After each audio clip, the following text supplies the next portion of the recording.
The finals have now unveiled their second iteration of the closed beta for playtesting. As we navigate through the noises of screaming crowds, arcade effects, and coins falling, we find ourselves enjoying the unique and refreshing experience since the closed beta 1. If you're new or just simply tracking the finals, this is possibly one of the most unique games released in our time. Mixed in with the many years of experience from the developers, the finals is a free-to-play virtual arena cash grab FPS game that is essentially an overstimulation of the brain because so much is happening at once. Explosions, buildings falling, map-changing elements, abilities. There's a lot in the game for every player to enjoy, whether you're a hardcore FPS player or simply a casual player that wants a game to mess around and have fun in. The finals presents a home for you.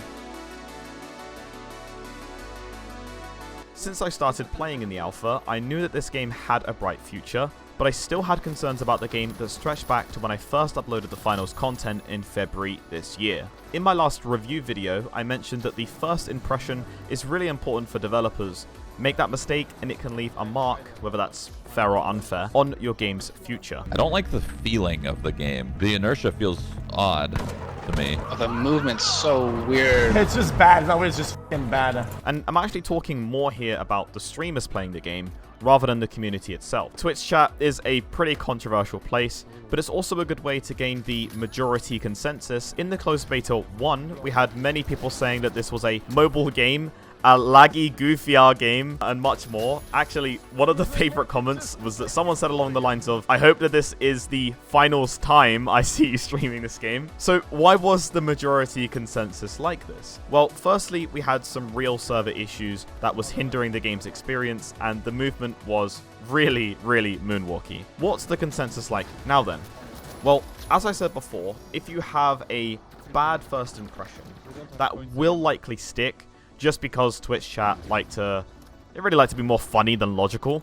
And I do think that Twitch frogs are too critical on free games as well, but it's mainly the players in general which hinder a lot of innovations in the game's realm recently to date. I haven't really had the opportunity to give a whole look, as typically I watch chat's reaction in multiple places, such as like Shroud's chat, XQC's chat, Tim's strat, Poke Lols, basically just like a decent variety of chatters. And I actually recently did watch Poke playing the finals, and his reaction was just simply, I like the game. I like it. It's not bad. It feels a lot better than when I played it last time. Chat's reaction was also way more positive this time around as well in the closed beta 2. Some people did try that whole nah, but it actually got a lot of pushback from others in the chat, which is really nice to see. It was kind of strange because now we're getting people defending the finals, and before it was just like a whole fest of this game's trash, this game sucks, and yeah, people are actually fighting back now. And obviously, I welcome criticism, but the simple, this game ass, go play Warzone, bruh, is really painful to see, especially when you're literally present, listening to the developers, talking to them, and just seeing how much they actually care about making this a success. So anyway, we'll get into the actual video, and we'll start off with the positive aspects from the closed beta 2. So firstly, the adjustments to character movement are now finally a breath of fresh air. It's almost as if we've actually moved on from that experience of playing Escape from Tarkov in its early days to something that's now just a little bit more snappy and responsive. Off the back of this, I have to also give my respects to the team for the server stability as well. I mean, I don't think I've actually ever encountered any lag issues in the server. There was actually one single lobby hiccup that actually costed me a whole tournament loss. Oh, I alt-tabbed. What the fuck? Wait, my game crashed. Oh my god, are you serious? What? What? What? Rob, we're playing a tournament, bro. This ain't cool.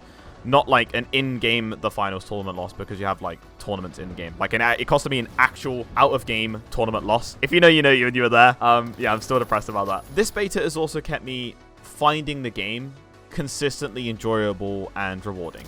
That is thanks obviously in part to the intermissions that the developers are given to work on the game. So obviously the game hasn't been constantly out this year like it's been out and then not out, out and then not out. It's been really good, and it still feels fresh, and I still feel excited to play the game, which is obviously positive. The changes to the UI scoreboard as well is very, very nice. It's a lot more informative now, a lot more easier to understand what's going on, but I would still want to kind of see some advanced section to kind of show things like accuracy, so maybe like some damage dealt, headshot percentage, just to kind of name a few. The reduction in effectiveness of the healing gun is also a move in the right direction. The revisions to the cash out feature, particularly the increase in the initial amount, are again a step in the right direction. I had a huge issue with this before, and I still do think there's an issue with this as well.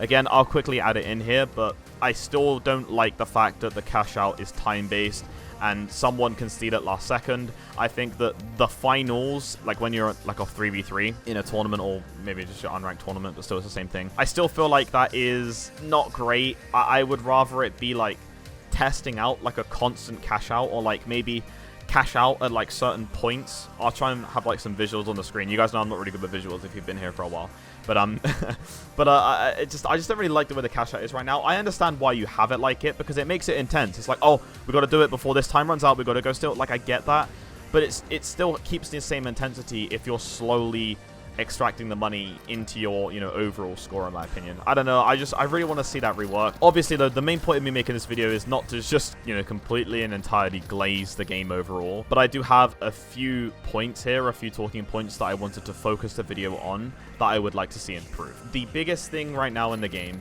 that needs to be improved is the ranked system. It needs a significant revamp. Of course, this is a tricky topic, considering that there is a varied player base as well. So everything I'm about to say here, take the points as a blank canvas that we could build on, okay? So my personal understanding of competitive gaming in terms of players and mindset is broken down into two simple sections. The first section is we have casual competitive players who approach games with a competitive spirit, but they play on a more casual basis, or for the rewards, like the highly sought after diamond reward. This one, it's the diamond sledgehammer. Last closed beta, it was the diamond M11. Then we have the hardcore competitive players who seek a genuine challenge and want to feel the sense of an actual competition, and their achievements, personally, are more based on their own leaderboard rankings. In this current state of ranked, I find that the current elo is way too easily to be obtained and really difficult to lose, diminishing the value of the hardcore competitive players' achievements. At this point in the video, I do have a lot of casual players watching. Well, I say a lot, I don't have any viewers anymore.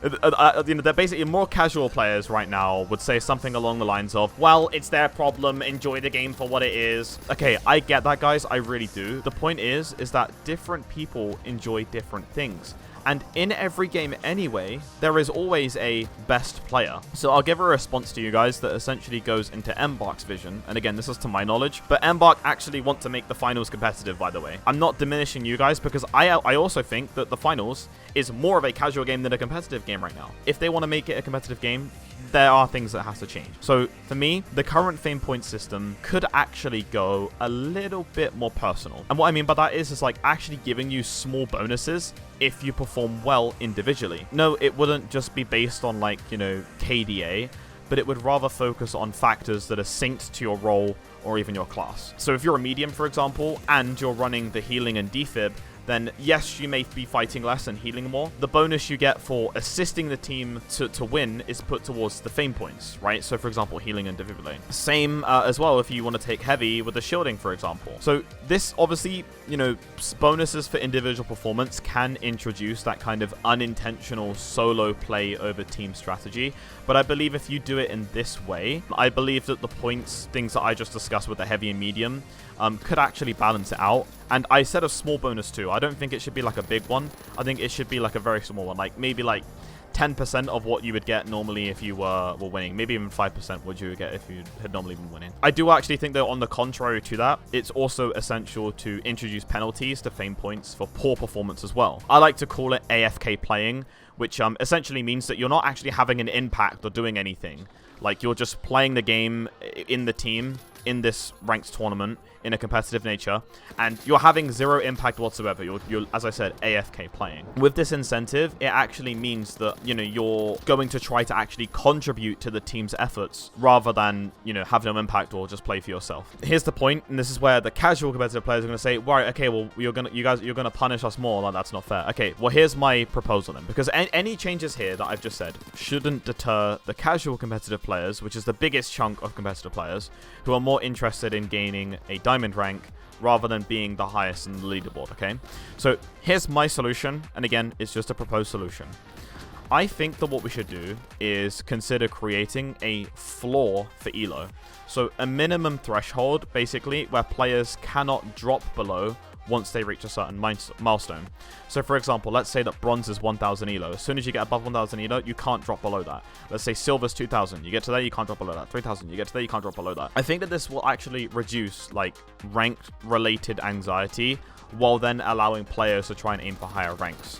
Because as it stands right now, the ELO system literally rewards the quantity of play over the quality of play. The leaderboards reflect the time invested more than the skill showcase. And I'm sorry to the people that are currently top of the leaderboard. I'm sorry, but it's just complete facts, man. It's just very simply breaking it down. There could be the best player in the world, and that best player in the world may only get to play 3 hours a day compared to someone who invests significantly more time.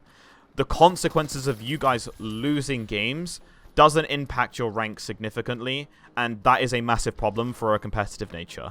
This is, again, for the people that want to be high on the leaderboard, not for the people that want to get the diamond rewards. I noticed as well, like, if I play between, like, 1 to 2 a.m. UK time, the matches are literally an open buffet. Like, it's literally free ELO. I think that that's because the majority of casual players are filling in ranked lobbies at the time, but it's just really easy during that time in the UK. Like, 1 a.m., 2 a.m., you guys can try it. The lobbies are just so easy. Don't get me wrong, first of all. I want to also say this. I respect your grinds. I respect your grinds in playing that much. Leading the scoreboard in its current state doesn't necessarily equate to possessing exceptional skill, and I believe that that's what the finals is about. It's about having skill, not about how many times you compete. So I think that that should be like a massive thing that should change. The leaderboard right now is a bit too basic. Let's put KDA in there. Let's put accuracy in there maybe, right? Just something like that. Just a couple of examples. I love the leaderboard, by the way. I think the leaderboard is one of my favorite features of the finals. Please never get rid of it. It is so good. I love it. The highest kill streak maybe on the leaderboard too. That could be like an interesting metric too. Just because, you know, again, they're going to be tested more in terms of performance. The best players will climb those ranks. Just the best players. The players that play the most will have more difficulty on average climbing those ranks. It gives the best of both worlds for the hardcore players and the casual. Let me know what you guys think in the comments about this change. It's a proposed thing that I have in my mind. I think that it's pretty fair, but there may be something like massively fundamental that I'm missing. So again, let me know in the comments. But that's basically what my proposal is for changing the rank scene. Next up is the game's current meta state. So the prevailing game meta can obviously propose substantial challenges for newer players finding their footing in the competitive scene. And I'll just kind of share to you guys some observations from players that I have actually introduced to the game, and they are also competitive as well. Combinations such as triple medium, triple heavy, and triple light, that can actually feel quite overpowering to those who are still trying to understand the actual game dynamics. I initially thought that these combinations shouldn't be present in ranked play, but then I just kind of like took a step back and I actually just considered the current phase of gameplay we're in. It's my own term, so it might be like a more professional term for it, but I've always like kind of had this term, and I call this term PMKD, which is basically player mechanic knowledge development. This situation is basically from it basically mirrors how Riot Games releases champions. Often a new champion appears overpowered. You know, you guys see the trailers, right? And you guys see the community's reaction in League of Legends. How did they think that was okay to even put it in the game? I'm so sick of this fucking company. They're trash! Fix the game! Like, there is a massive uproar within the player community, but the developers already have at least some decent grasp on the counters to that champion already, and they simply wait for those players to discover them. So yes, developers might release that champion overpowered, and they may have to nerf them a little bit later on, but not many players think about how you can counter that champ. They only complain about the champ being overpowered initially. This situation is obviously a double-edged sword, right? Because developers might not, fully comprehend the player's perspective, because, players technically are playing the game more. But then vice versa, the players might not understand the developer's perspective because the developers made the game in the first place. It often hampers innovation as developers, because I noticed that a lot of developers can actually get to a stage where they fear the backlash, right?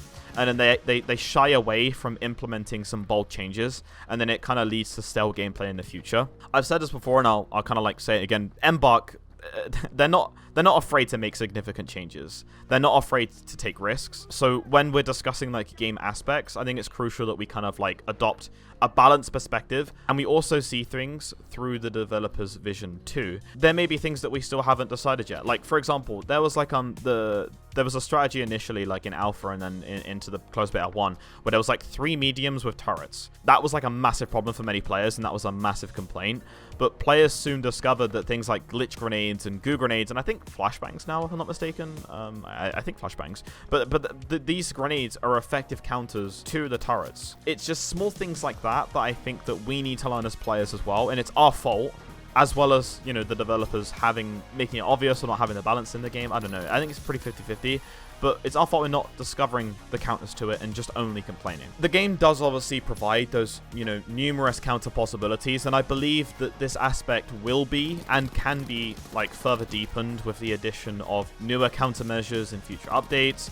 But I think for a ranked scene, a ranked nature, I would like to potentially see like a limit on the amount of lights, mediums, and heavies that you can have. Potentially limiting it to like 2 max, but I think 3 is a bit annoying in my opinion. For me, the current dominant class is having 3 mediums on a team, primarily just, you know, because of the class's abilities. The turret ability, I think, does require some revisiting. I would actually suggest incorporating some sort of cooldown period between shooting. Maybe like after 40 bullets, there's like a 5 to 10 second cooldown. Maybe 10 seconds a bit too much. Maybe like around about 5 second cooldown. And just slightly reducing its health a little bit more. A very, very small amount, maybe like 10%. But it shouldn't be nerfed completely. That's just my point. Because there are countermeasures against them. The turret ability can be countered. Another balance I feel needs revisiting is battling against 3 mediums equipped with healing and defibrillators. That is super frustrating, especially when you're in the finals and you're in a 3v3. You take like 2 down and one of them runs away, and then like you're in like a 1v1, for example. They just run in, defib, and then it's suddenly a 2v1. Like, and then the other guy defibs the other guy, and then it's a 3v1. I just think it's really ridiculous and annoying. Again, the counter exists for glitch grenades, but say if you're a heavy and you don't have a glitch grenade on you. Again, double edges to a lot of this stuff. Whilst glitch grenades do offer that counter, challenges still persist with that in mind as well, though. Like, glitch grenades do have a limited throwing range, and mediums can just simply spread out to avoid those glitch grenades or being glitch grenaded at once. So maybe we'll have something soon that will kind of combat this, but in the current game state right now, if you told me, I think limiting how many you can choose in ranked is a fair, decent balancing solution. I also feel like we could have more of a variety of events in the game.